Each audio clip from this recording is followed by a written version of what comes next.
For 2010, Danica Patrick did her 6th IndyCar Series season. The previous year, she had her best season by finishing in the top 10 in 10 of 17 races and being ranked in 5th place in the championship, with a best finish of 3rd at the Indianapolis 500. She was one of the most notable racing drivers in the United States at that point. In 2008, she got her only IndyCar win at Motegi and had been the series' most popular driver each year since her debut. Also in 2010, Patrick would be competing in NASCAR for the first time. She would do a part-time rookie season for Dale Earnhardt Jr.'s Junior Motorsports team in the Sportsman Series, while still competing full-time in IndyCar. Considering Patrick's lack of stock car experience and the fact that she was focusing on IndyCar and would not be competing regularly in NASCAR, a realistic expectation for her rookie NASCAR season would be to not crash and, by the end of the season, be able to regularly run in the top 20. The first part of Patrick's season would be doing the first 3 races: Daytona, Fontana, and Las Vegas. Unfortunately, this would be a difficult part of the year for her, and it would be representative of her season. Multiple car crash, including Danica Patrick, among many others, here on the front straightaway. Brian Scott, the 21 of John West Townley. Colin Brown, the 31, is also in this mix of Stanton Barrett. That's what's left of the right front corner of Danica's car. Yeah, this all developed in front of her. This crash did. She did a good job of avoiding most of it, but then just couldn't avoid all the cars in it. Also in it is the 61 of Josh Wise, the 48 of Johnny Sauter. This is going to be a long one. Wheels to the left, go again. Okay, lower portion of your screen. You can see just a little bit of misjudgment there. Yeah, that was 61 a lap car. got turned. Josh Wise was a lap car, and she had nowhere to go. Yeah, she just, I mean, gets by that car right there, but there's just nothing. I know it looks like room, but you're traveling at a high rate of speed, and she almost made it. 16 laps from the halfway point of this race, and that could be important because, oh, trouble. Uh-oh. Ooh, that's Danica Patrick and Michael McDowell. Oh, man, she's torn up pretty bad. Driving on the ramp you can here. And that's a second wreck today for Michael. We saw him spin on the straightaway there and get into the wall, and now it looks like he's had another issue and collected Danica Patrick. So caution out for the 3rd time in this race, and some pretty heavy damage to the 7 car as swept up in a crash involving Michael McDowell and Danica Patrick with a machine that is really beaten up. It has been up pretty bad. I know Michael McDowell really wanting to run well for his sponsor Monte Carlo here in town, and they had a big to-do over there, and I know he was really wanting to do a good job for him, but that's a bent-up race car. I don't think he's going to get that one back out today. Have a look. What happens here? Go off down the corner. It looks like Michael's losing a little bit of speed. She runs in there pretty snug on him. She said he turned down, but it looked to me like she ran in there, and there just wasn't enough room. I think she slid up just a little bit and got into the left rear of Michael. And they went for a ride. No turn signals on these cars. No, Judging baby. Intentions can be a little tough without hand signal out the window. May have just misjudged a little bit of distance there, closing distance. On board. She's trying to go by him, and yeah, he does turn down just a little bit, but they're going into the corner, so he has to make the arc. And you see the rubbered up part right there on the bottom of the racetrack. That's where he was going, and it looks like she was trying to beat him to the punch, and they just collided, AB. Too bad. After 3 races, Patrick was ranked 33rd in the standings and had retired from 2 races. The next segment of NASCAR races she would do were 4 non-consecutive events. Whoa! And Danica Patrick is involved with Morgan Shepherd. We're good here. Caution is out. We'll come off the wall there and just watch that one sit down there to your right. See if there's any damage on the left side of the car. Nothing apparent on the right side. Maybe just a little fender. Up into Tony Jr. It was a battle for 28 at that point. She's got left front damage. He totally took me out. Yeah, they got a little work to do in the pits here, but they'll get her back out. There's Tony Uri Jr. up on the box, probably waiting for our replay to see what happened on this deal. Definitely got some tire rub there. Here we go.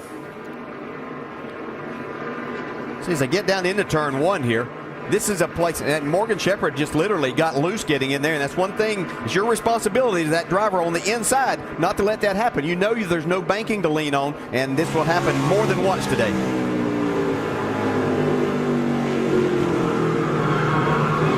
I guess the only thing that Danica could have done there, maybe give him a little bit more room at this point of the race. Wouldn't have to be racing quite as hard, but still not her fault at all. No, it's not, but you have to also, as a responsibility as the driver on the outside there too, you know that if you pull down on that car, that you're taking more air off of it, and that's more likely to happen. So the crew pulls the fender out on the left front, and as they go to work, we're going to go to work. And when we come back, we'll reset it for you right now.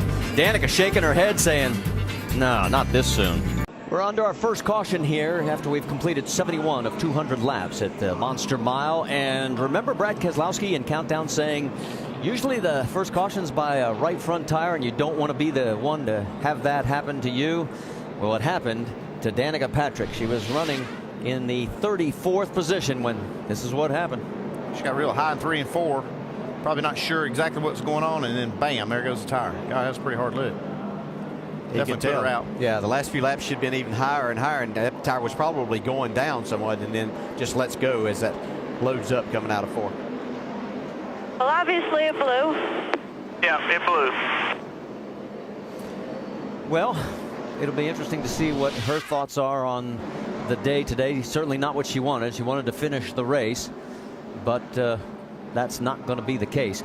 Finally, Patrick did the final 6 races of the season.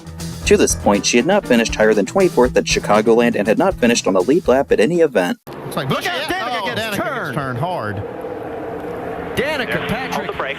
she was running 14th. We got a big wreck there. Stenhouse is Wheel straight as involved. you can. The Wheel straight as you 10, can. Ricky Carmichael's involved. So I was talking about, there was a lot of yellow I'm bumpers all in that right, group. but what should I do? Just come on to the pit. Just come on around here. This was a tough break. She was inside the top 15, which was her goal, and she got turned. Somebody got in the back of James Busher, looks like maybe Carmichael, and then just forced him, Busher, into the 7. And then it just, man, it all breaks loose. So at least 3 cars with heavy damage. Let's go on board with Danica and just listen. There. Entry bumper. Still there. Clear. Outside now. Outside, outside, outside. Outside. Outside. Stay low. Hold the brake there. Hold the brake. Hold the brake. We got a big wreck there. Keep the wheel straight as you can. Keep the wheel straight as you can. Right there. You'll be all right. All right, but what should I do? Just come on to the pit. Just come on around here. Be fine. Oh, we got a yellow flag on the track. Well, we've got a lot of cars getting piled up right on the front straight, and there's no room to go for several of them. Stenhouse is involved in that, the 6, the 10 of Wimmer. There's literally no way through this. And we thought that Danica Patrick, who we're riding with here, got through, but she actually got hit in the right rear. She got a pretty big hit here. Might have knocked the rear out of alignment. See if we can see where it all gets started here. Right there with the 10 car and everybody else just reacting to it. Boy, Josh Weiss got through there. Danica Patrick, Mike Wallace. They barely had enough room on the inside to get through. But what do we got here? Like 8-10 cars destroyed right now, guys. And give a little credit to Chad Walter, too, for keeping that team together and keeping that group up. And the fact that they haven't packed it in, knowing that they're short-timers, if you will. And there's a caution on the track as Danica Patrick has gone hard into the wall. It's been a tough day for Danica today. You just said pack it in, and she packed it in. Yeah. This reminds me of Ryan Truex. Is that bad luck for her or what? Don't blame it on me. This reminds me of Ryan Truex in the first race here in July, and that this year he ran so well the whole race, and then late got loose getting into turn 1. And we'll see if this is a similar situation. And it starts a little wobble. That was close. It's like Danica Steve just got had in the back of her a little bit and got her loose. Danica had a track bar issue earlier, spent several laps on pit lane as they repaired the car. Then there you see Steven closing on her. Steven comes out on newer tires, and so he naturally goes back to the gas earlier. He did get into the back of her where she was most vulnerable. She's obviously on older tires.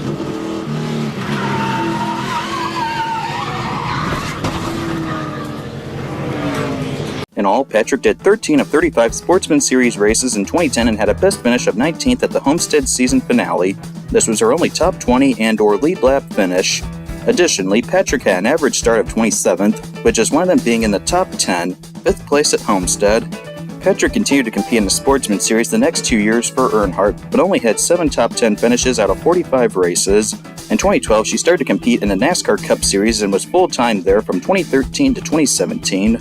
She failed to finish higher than 24th in the standings in 2015 and 2016 and only had 7 top 10 finishes. Frequently, Patrick, whose NASCAR career ended in 2018, is considered to be one of the worst drivers in the sanctioning body and one of its biggest busts.